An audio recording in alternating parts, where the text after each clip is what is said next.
this is Dan for GemmyD on Cars. Now, I am back at my home away from home, Sun Motors BMW in Mechanicsburg, PA. Big shout out to them for letting me drive one of their cars again. But today we're looking at a very important car for BMW. This is the 2019 BMW 3 Series, and this is a 330i, which is the only engine available right now.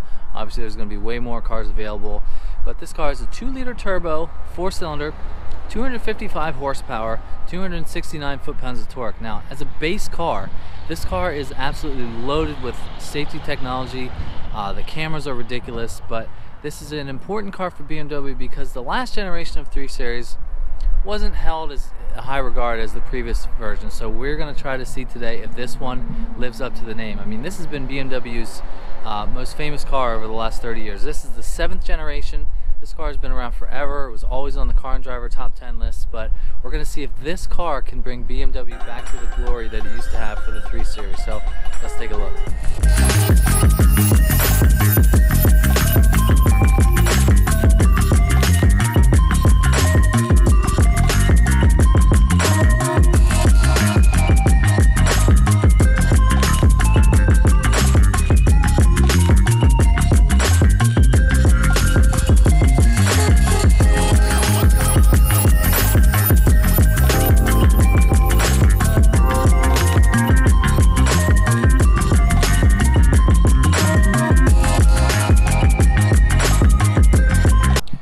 So we're going to take a look at the inside and outside of this car, see what it's like in the back seat, talk about the new updated interior. We're going to get this thing out on the road, and then we're going to give it a Gem score. So first off, we need to talk about the styling.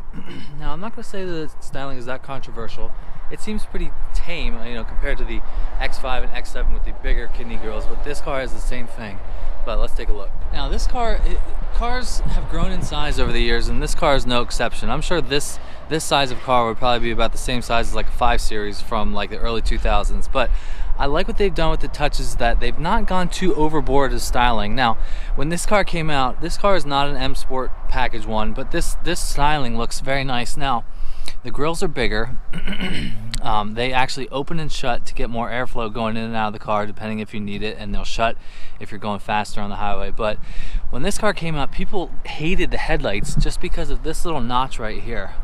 That little notch right there was sort of an ode to like the E46 BMW that had sort of like a notch in the headlight like that. But I like it. I mean, the headlights never used to connect to the kidney grills, but now they have to because the grills are so much bigger. But they've gone away with like the angel eyes and sort of like the curved ones. Now they just sort of have these two little dashes on the bottom of the car, sort of like the X5. Just an evolutionary design. Now, moving around to the side, we've got 18-inch wheels. They look pretty good to me. I've always liked 5-spoke design.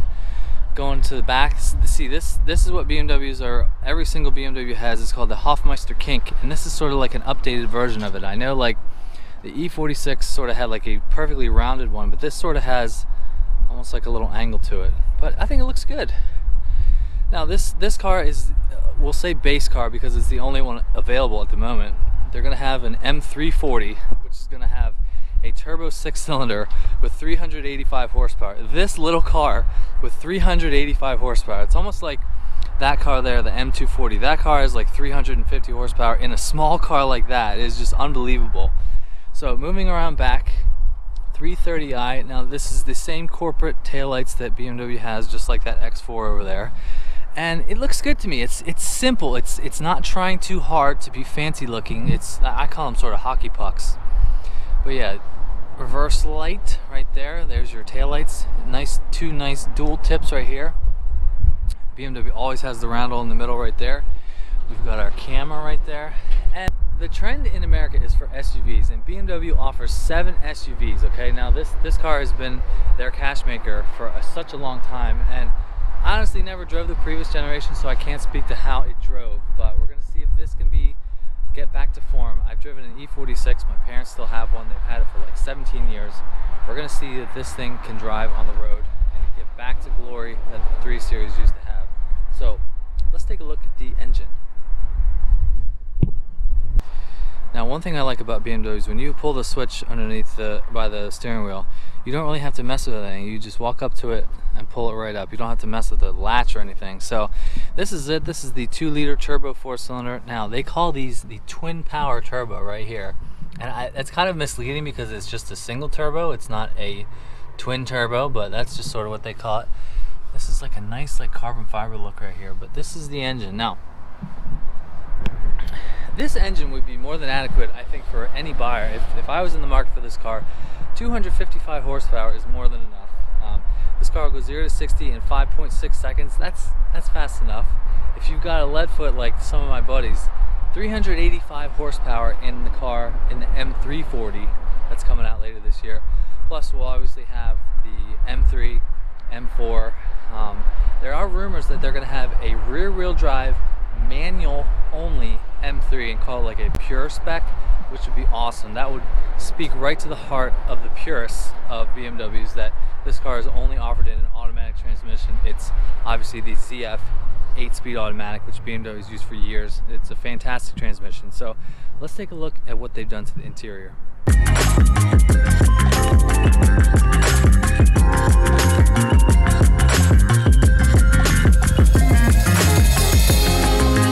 Going into the interior of the brand new 3 Series. Now, this car has the design language of many cars that I've driven already, like the X4 over there, and the X5 and the X7, but I really like the design of this car and the interior. Okay, you've got all your command center down here. You've got Eco, Pro, Comfort, and Sport down here. We will definitely be trying that out on the road. You've got your iDrive down here. This is iDrive 8.0. Now, just like the other cars, you've got the speedometer over here and the tachometer that goes the other way. This is a 8.3-inch screen, which I think is gorgeous. You've got the HVAC controls in the middle here. So let's start this up. I'm gonna push the button right there.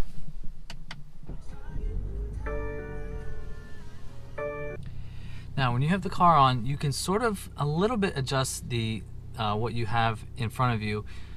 Meaning the nav system is right there in between the two screens. You've got your XM or whatever song you're listening to right over here. Now this display right here, you can control with the click wheel down here, but you can also swipe on the screen itself.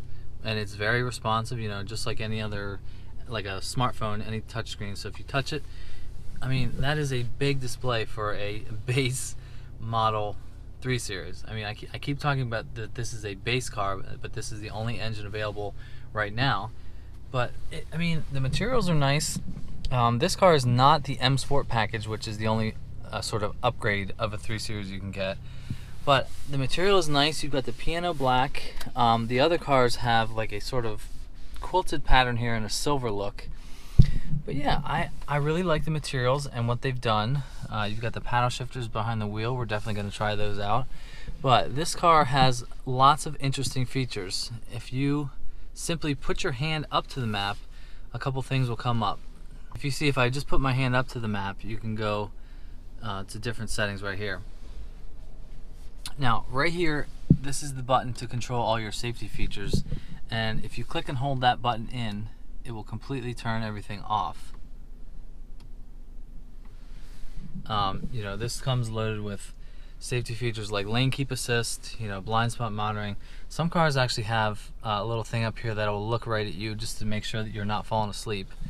But yeah, I like how everything is down here and that you don't have to have a touch screen. You can use this little click wheel, which is certainly what I would do. Now, I don't have my phone plugged in because it's not my car. Now, like I've said before a couple times in this video, this car has been the cash cow, I guess, for BMW, you could say, over the years, because it's been around since the 70s, and this is now the 7th generation. But I'm thinking that the new design language works. It just works well. The materials are nice, the layout is nice, the screen is huge. I mean, everybody has screens in the gauges and right in front of you. And I can't think of anything complaining about this car. Now, this car is on sale for $48,000. Which is a lot of money, but you get a lot of standard features and luxury. Now, this car does not have it, but they have a feature that if you open your door, there is a lighting system right here that would turn and flash red. So in case you're opening the door to a busy street, it'll flash red, so if somebody's coming right here, they can see you coming, which is a genius safety feature. This car does not have it, but it would flash red right here. Now, they also have a feature where if I would go into reverse, you can do a couple different things where if you go to park somewhere, it will remember where you parked and the exact route that you went. and it will move the wheel itself and just get you back out of the parking spot just on your own.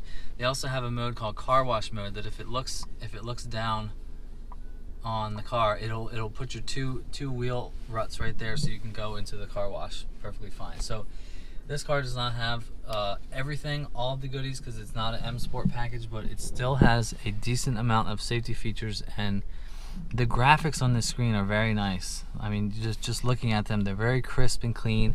Same with the main screen. Everything is nice. You can pinch, go in, move around. It's very responsive. Feels sort of like my iPhone. So this is very nice. Back to current location.